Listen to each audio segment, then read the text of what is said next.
Hello and welcome back to the Pitch Side, a podcast. I am your host, the HOD of the PSP. Like, share, comment on the YouTube version of this, and subscribe to the YouTube channel.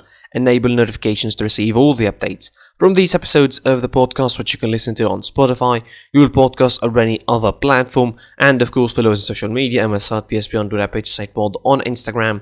Join us here and welcome in episode 133 and the weekend preview. You're welcome.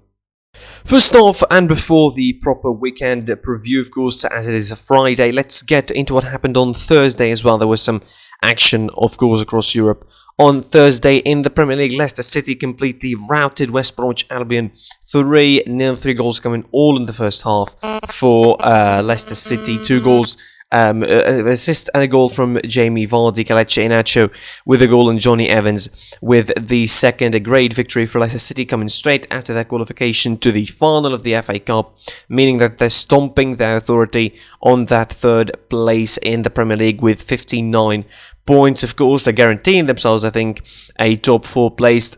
I mean, they feel like they're more stable than last season in terms of guaranteeing a top 4, which is really a good thing for Brendan Rodgers.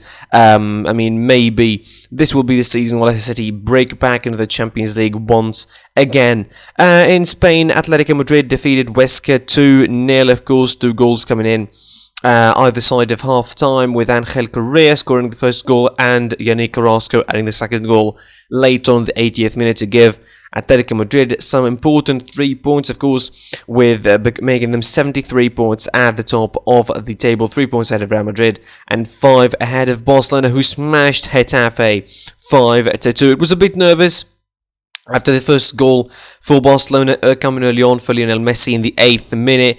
The equaliser came on as Clement Lenglet scored on his own goal. After 4 minutes of that, it was a bit nervous afterwards, but Barcelona managed to take the game by the scruff of the neck with 28th minute own goal as well. I mean, it was the weirdest own goal I think I ever saw. The goalkeeper went out, misunderstood the defender and Soufiane Chakla, and the goal was scored. Messi added the third and 33rd minute. Enes Unal made it 3-2 from the penalty spot, and it looked nervous as well again. But later on in the game, Araujo added the 4th, and then Griezmann made it 5-2 from the spot as well to give Barcelona important 3 points again to keep behind the table. And again, with the game in hand they had against Granada, it looked like Barcelona might have a strong chance really of competing and snatching the title from Atletico Madrid's jaw. And in Serie A, Atalanta missed a big opportunity to go second on the table as they drawn against Roma 1-1. They missed a slew of chances in the first half and in the second half as well, scoring early on in 26 minutes thanks to Ruslan Malinovsky, but missing loads of chances in the second half before Brian Cristante equalised in the 75th minute, with the top 4 in Italy being really tight at the moment, as Napoli managed to smash Lazio 5-2 as well. It was a thrilling game between the two sides, mostly dominated by Lazio, but somehow Napoli managed to score 5 goals in the moments that they had in the game. It was an important result for them, keeps their top 4 hopes alive at the moment in the Serie A. It's Friday now, and you know what that means. It is the preview for the weekend, of course, and let's kick things off from the Premier League round 33. 2 matches were played of that round already back in March, of course, because of the commitments of the teams in the FA Cup, with Tottenham defeating Fulham 1-0 away from home and Man City smashing Southampton 5-2. So this week is going to be the rest of those games. Arsenal, also Tottenham and City, by the way, playing in the EFL Cup final, and we're going to leave that tomorrow, to talk about it in the magazine episode. Arsenal host Everton on Friday. This is an important game for both of them. Everton look to keep fighting for the top 4. Arsenal as well. Arsenal, after the draw against Fulham, I think they really need this result against Everton, and particularly against a direct opponent. Like Everton are 8th, just above them. Arsenal are 9th. They're going to be going joint with them if they win in this game. Of course, Everton still have a game in hand, so they have quite the advantage over Arsenal. With the run that Arsenal are going to be having next, of course, the next couple of games are going to be defining whether they're going to get into that top 4 or top 6, because the only way in Europe is to win the Europa League. That is the only way they have now to go to the Champions League or to have any chance of going into European football next season is to win the Europa League, and that looks like, might be quite the task when you consider that Man United are still in that competition and quite favourite to win it as well. But let's face it, Everton have have the abilities to win that, albeit they need to be stable, they need to be focused and well concentrated on their next couple of games. Of course, the semi-final is next Thursday against Villarreal, so it might be an important time to set the priorities right. Is the priority for Arsenal the League or the Europa League? I reckon it's going to be the Europa League, so maybe this game is not going to be as important as it sounds, although for Everton, it is. They need to keep on pushing if they want to get into those top four places. On Saturday, a lunch kickoff, it's Liverpool versus Newcastle United, and Liverpool, this season has been crazy for Liverpool, right? And the last draw against Leeds just proved that it's an up and down season for them. They haven't been in the game so much. Their minds were not in the game so much, Liverpool, against Leeds United. It's definitely, it's definitely a period where, with the whole craziness of the world and their involvement sort of in the Super League and then withdrawing all of that, it sets a different tone now. It sets a different tone. They play at home for the first time since that, and it's not an easy game. Newcastle United just beat West Ham the week prior, so it's not. It's completely a hard job for Jurgen Klopp as well. They need to focus on this game. Newcastle got a point out of them in the first fixture back in December, so back in January really. So it's not exactly the easiest of games to play against Newcastle, and definitely Liverpool need to focus if they want to keep the streak of the wins going, keep their recent form going, albeit the draw against Leeds is a pretty, bad step, but their really recent form in the league has been helping them somewhat. If they want to keep their dreams of getting in the top four, they need to win these games. Of course they have, and on paper they have an easy run of matches really. I mean, aside from facing Man United in the next fixture, they face Southampton and then West Bromwich Albion, and then of course Burnley, Crystal Palace in the 38th round. So it's quite the up for grabs, I would say, ties that they have in the last 5 fixtures or so in the Premier League. But definitely, this one against Newcastle is not easy as well, with their ambitions, as I mentioned, to finish as good in as good of a place as they can for the season. West Ham face Chelsea. It's another London derby this season, and it's, I think, one of the most important of them this season. I would argue it's even more important than Arsenal versus Tottenham, because both sides want to get into the top 4, neck and neck, Chelsea and West Ham. Of course, after West Ham lost to Newcastle, they missed a glorious opportunity of getting into that top 4 spot on their own, and shrink and break from the pack, realistically speaking. As we're talking, they could have gotten a 3-point difference over Chelsea, a 5-point difference over Tottenham. They had a decent season, a tremendous season, not just a decent one, a tremendous season overall. Chelsea, needs to be, Chelsea with the focus on the Champions League as well. They need to be consistent. They need to be focused on this game as well. They don't need to let this game go just because they're playing Champions League football. Again, it's all about priorities. It's all about the game management for Tommy Tuchel and how they will deal with the game itself, and whether they will play the strongest side, whether they will let some players off because they think about the Champions League and all of that. West Ham might think it's going to be a good idea to face a side like Chelsea, who are focusing on 2 different fronts at the moment, and take advantage of them. Probably it's going to be a hard game, and it will define a lot what's going to happen in the top 4 places for the Premier League. On Sunday as well, Sheffield United faces Brighton and Hove Albion. Wolves face Burnley. That is going to be on Sunday. Leeds United versus Man United. If anything, this game is like the first one that we saw at Old Trafford of 6-3. This is going to be a bonkers other game, with Leeds, of course, continuing to have a brilliant season in the Premier League. Aston Villa face West Brom on Sunday as well, and Leicester City host Crystal Palace to finish off the round on Monday.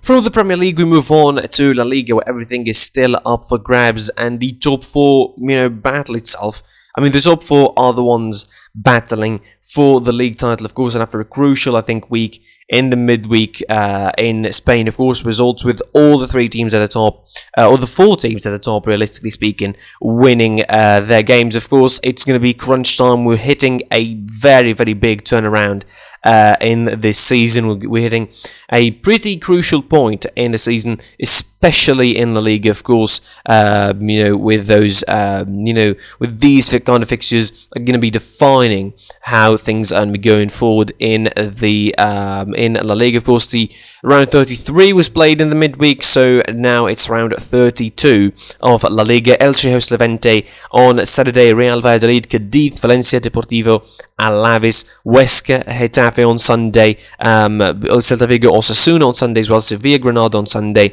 Athletic Bilbao, Atletico Madrid on Sunday, and Eibar, Real Sociedad on Saturday. Real Madrid host Real Betis, and on Sunday, Villarreal host Barcelona. So, simply put it, no room for errors now for the top four. Top three, more considered maybe Atletico Madrid, Real Madrid and Barcelona. Sevilla look like outsiders to win the trophy maybe.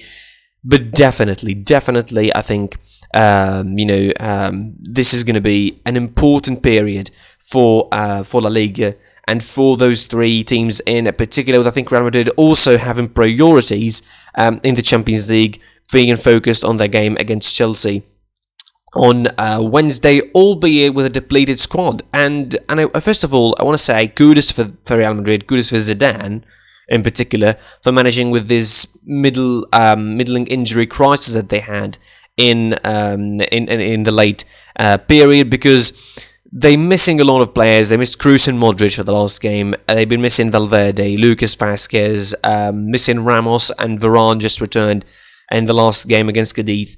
And, they have priorities, as I mentioned. They're focusing on the Champions League as well. So, I mean, it's going to be quite the tough game against Real Betis, a side that are not bad as well. They're playing in the European spots in the Europa League.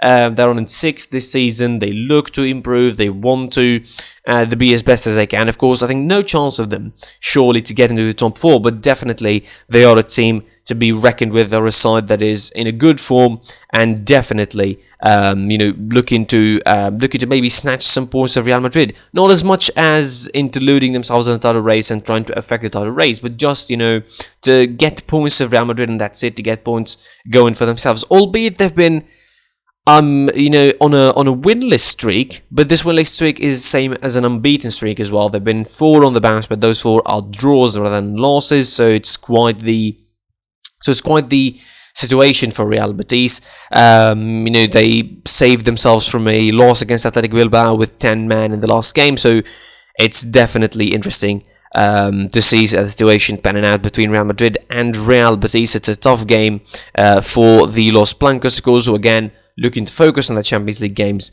coming on Wednesday. As for Barcelona, a trip to Villarreal. It's a tricky trip, and it's a hard one, facing a side that are as well playing in European spots in the Europa League, and have a semi-final in the Europa League on Thursday in Villarreal. So both have European, Villarreal have European ambitions and commitments in this one, and also want to finish in a good place for the Europa League for this season in the league. So they will see this game as a crucial opportunity to get one over Barcelona, to get one over the other sides, of course, above them in Betis and Real Sociedad on the table, to try and overcome them and try to get the Europa League spot. So Barcelona, who I still believe they have a strong chance of winning the title, even though 5 points behind Atletico, but of course with the game in hand they have, and they're playing against Granada on Wednesday, it will be a big chance for Barcelona to get those 3 points again. They're really hitting their stride at the moment. Messi is performing as great as he ever did. Griezmann is doing well. The team as a whole is really finding the right spirit, and after the winning Copa del Rey last week, it's going to be a tremendous sort of couple of weeks for Barcelona to try and carry on, to try and win the title in the last few meters. For Atletico Madrid, they face Athletic Bilbao, and it's going to be a tough old game, this one, for Atletico Madrid. Of course, the last time they faced, they barely won at the Wanda Metropolitano 2-1, and, after that, we thought, you know what, they're going to be definitely escaping with La Liga title, definitely going to be escaping with that trophy, but they didn't. They were dropping points, they shot themselves in the foot, and they found themselves in a situation where every game matters for them, and they need to win every one on the road to that crucial game against Barcelona, again in round 35, where Real Madrid hosts Sevilla, so it's going to be definitely an interesting situation for Atletico Madrid. Again, to put it up in simpler terms, no room for error for the three of them. The three of them need to win, and we're going to see some, crucial moments here. Particularly, the pressure is going to be on Atletico Madrid, as Barcelona and Real Madrid play before them. Real Madrid play on Saturday, and Barcelona play early on Saturday. So on Sunday, it's going to be quite the situation and quite the week in La Liga, one of the most enticing title races in Europe this season, and the only one really enticing title race across Europe this very season. Moving on, and whatever is left to talk about in this weekend preview, of course, is not as exciting in terms of the title races. Of course, we're going to be talking about the Bundesliga now, and the title race, I think, is officially conceded there, with Bayern Munich 10 points ahead of Leipzig, but definitely the top 4 situation is still up for grabs. Of course, there might still be hope and some door for some clubs, of course, involved in there. And I think the big game here in the Bundesliga this weekend is definitely Wolfsburg versus Borussia Dortmund. By Leverkusen versus Eintracht Frankfurt is an interesting one as well. 2 games of all significant importance in terms of the top 4 hopes for both sides of all the 4 sides involved in this one. But of course, this is not only what we have in the Bundesliga. Augsburg face Köln, that is on Friday. Union Berlin face Werder Bremen on Saturday. Mainz host Bayern Munich on Saturday. And with Bayern Munich, I think, already snatching the league and closing down on the league, this is going to be just formalities. This is the game where Bayern Munich confirm officially that they're winning the title, of course, against Mainz, with the next game, I think, being celebratory one at Allianz Arena, more or less. Freiburg host Hoffenheim on Saturday as well. RB Leipzig on Sunday host Stuttgart. Borussia Mönchengladbach host Arminia Bielefeld, and the game between Schalke and Hertha Berlin, of course, which was cancelled because of the COVID-19 outbreak, is going to be scheduled to be played on the 12th of May. As I mentioned, the 2 biggest games in this lot is Wolfsburg versus Borussia Dortmund and Bayer Leverkusen versus Eintracht Frankfurt, and I think Borussia Dortmund are the more interesting prospect in this one. Borussia Dortmund usually have been the second side behind Bayern. They usually have been the challengers to Bayern, and in a certain time they were even neck and neck and winning titles and winning doubles in Germany ahead of Bayern. So they had their era. Now, since pretty much since Jurgen Klopp left, they didn't have the stability enough to be as strong of a challengers to Bayern as they once were. And now this season, it's been even worse. They sacked Lucien Favre this season. If it feels long for you because of the COVID-19 still going on and the time still feeling very, very, very fast, it is this season that they sacked Lucien Favre. They sacked him late on in November. Then they appointed Edin Terzic, his assistant, as the interim coach, and he's been doing a decent job. Let's be fair. He's been doing a decent job with Borussia Dortmund. They've been in worse places really this season. They've been 6th and they've been 7th. They've been out of the top 6 of the Bundesliga. So the fact that they still have a chance to be in the top 4 with all of their inconsistencies this season is, a big testament to Edin Terzic's work. Maybe a big testament as well, or a detriment in this case, to the other clubs being quite inconsistent. In particular, Frankfurt having a bit of a dip. As of late, certainly the loss against Borussia Mönchengladbach last time out is quite important for them. They could have been breaking of the park if they didn't lose against Borussia Mönchengladbach. If they won that game, I would say it would have been different, and I would have been even talking about a top 4 in the Bundesliga, because that would have killed that race dead in the water. As far as Wolfsburg are concerned, the opponents of Borussia Dortmund on the day, they've been tremendous this season. They really, really, really been impressive. It is the work they're doing. Oliver Glasner is doing an amazing job defensively. They're one of the best sides in the Bundesliga. They are the second best defense in the Bundesliga, only behind Leipzig with 30 goals conceded. They're looking to be in the Champions League, 1 point ahead of Frankfurt in this game. So if they lose, this might reshuffle the deck all over again in the Bundesliga. Of course, it might just restructure the top four in the Bundesliga and give Dortmund a big door. So this is why this game is huge for Borussia Dortmund as far as I'm concerned. This is a game that I'm certainly watching on Saturday. The other game, of course, important for this top four is between the 4th and the 6th in the Bundesliga. Eintracht Frankfurt go away to Leverkusen and face Bayer Leverkusen. Leverkusen went from being top of the table to being 6th now and barely trying to scratch a place in the top 4, and I don't think they will do. There's only 3 games left in the Bundesliga, and with the running that Leverkusen had, just losing to Bayern, they're facing Werder Bremen next.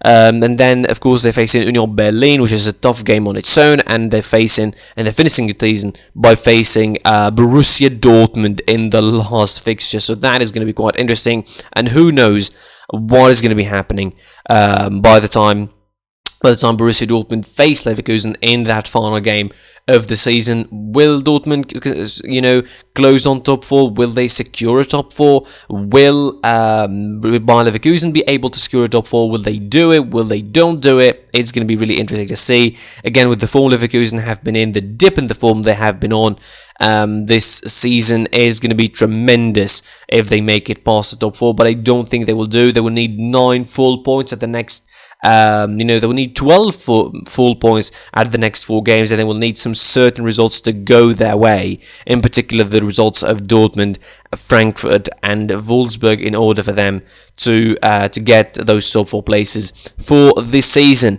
As I mentioned elsewhere in the Bundesliga, with Leipzig facing Stuttgart as well, maybe Leipzig even have to worry about their second place. Maybe even Leipzig could lose their second place this season, which is going to be a collapse comparatively to what they were and where they were just for most of the season, competing and racing Bayern Munich for the title. Give us something close to a tight title race this season in the Bundesliga.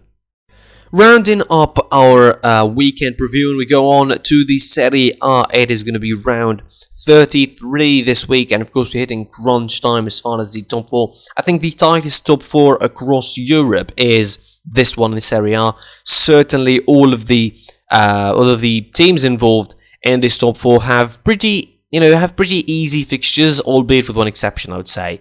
On the table, of course, on Saturday it starts with Genoa versus Spezia, Parma, Crotone, and Sassuolo, Sampdoria. Pretty mostly interesting fixtures and mostly involving bottom table teams aside from Sassuolo and Sampdoria. Then on Sunday it's Benevento, Udinese, Fiorentina hosting Juventus, and after Juventus's loss against Atalanta the previous week, then the win against Parma in the midweek, they sort of re-secured their position in the top 4, or at least they gave themselves another chance. But of course they took advantage of another result for Atalanta, drawing against Roma as I mentioned early on, and missing the opportunity to go second on the table, Atalanta, and now they found themselves in the 4th place before this weekend. And then of course Inter Milan facing Hellas Verona on their way to winning the trophy, so I don't think this game is going to matter unless they lose it, which is an unlikely opportunity.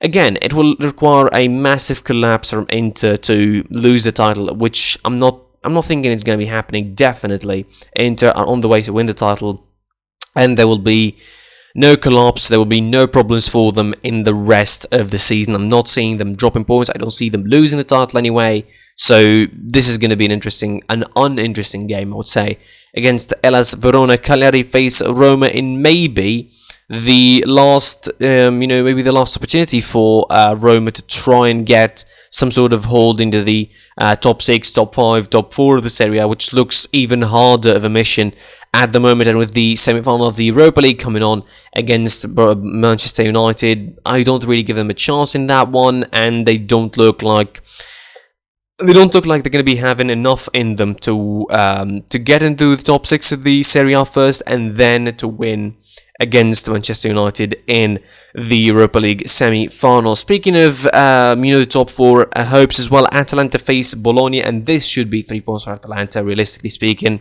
They missed 3 points against Roma.